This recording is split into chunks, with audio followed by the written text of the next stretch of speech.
राधे राधे अवधि लोगे। तो आप सभी का स्वागत है। आइए तुलसी माता का एक सोहर सुना रहे हैं।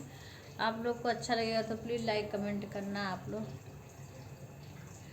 मचिया ही बैठी हैं सासु तबाऊ हरिया,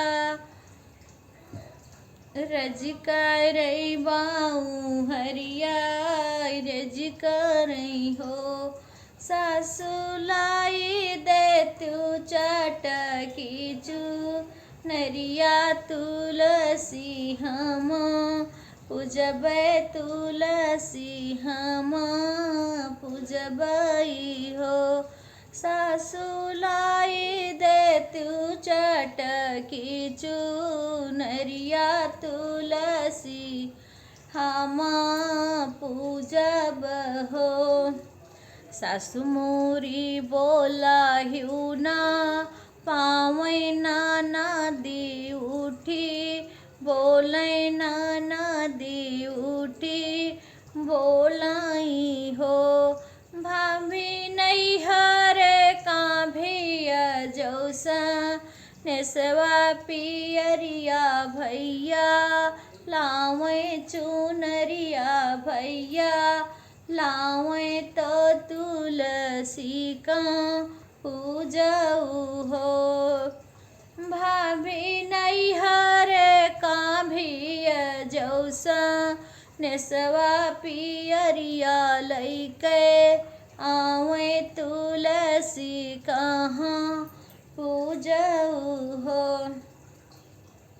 अरे अरे राहिया बा टोहिया तू ही न मोरा भैया तू ही न मोरा भैया हो भैया नहीं हरे कान भेजहू सा ओ भैया बाबा आगे खबरी जा ना वो पियरिया लैके आवे हम तुलसी का पूजब तुलसमा नाइब हो भैया बाबा आगे खबरी जा नावो की तुलसा हम पूजब पियरिया भैया लावाई हो।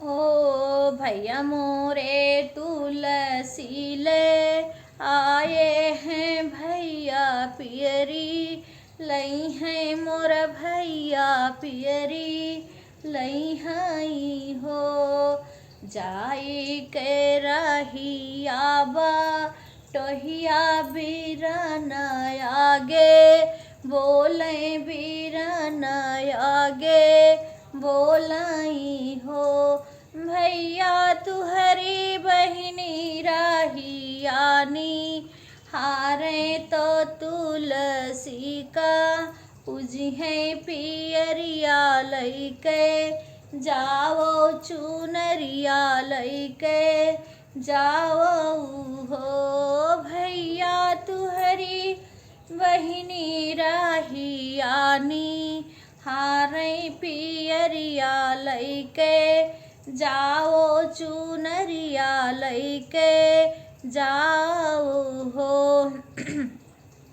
भैया जे भाभी काबो लावे तो भाभी से या रज कर हो धना लाई आवो चटकी चू नरिया बहिनिया देसवा जाबे बहिनिया देसवा जाबई हो धना लाई आवो चटकी चू नरिया बहिनिया रहिया देखें वे तुलसा का पूजी हैं वे तुलसा माँ नहीं हई हो घोड़ेवा जैसा जय घोड़ा सरिया तो हाथी नीमा हावत हो भैया घोड़ा पीठी भये आशा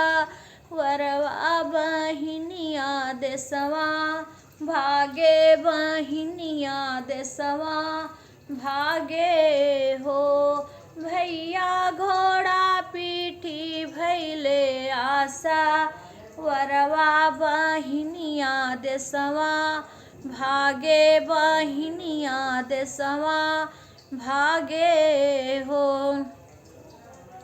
बहिनी किया करे लावा है तुलसी तो तुलसी बाड़ी हरियल तो तुलसी बाड़ी हरियर हो। बहिनी किया कर घूमैला लनवा बाड़ा सुंदर लालनवा बाड़ा सुंदर हो। बहिनी किया कर खिया लैला लनवा लालनवा बाड़ा सुंदर हो। तुहरा ही लावा भैया तुलसी तो तुलसी बाड़ी हरियर तो तुलसी बाड़ी हरियर हो। भैया तुहराई हुए भायनवा देखते नीका लागे तो खेलें बड़ा सुंदर हो। भैया तुहराई हुए भायनवा देखते नीका लागे देखते नीका लागई हो।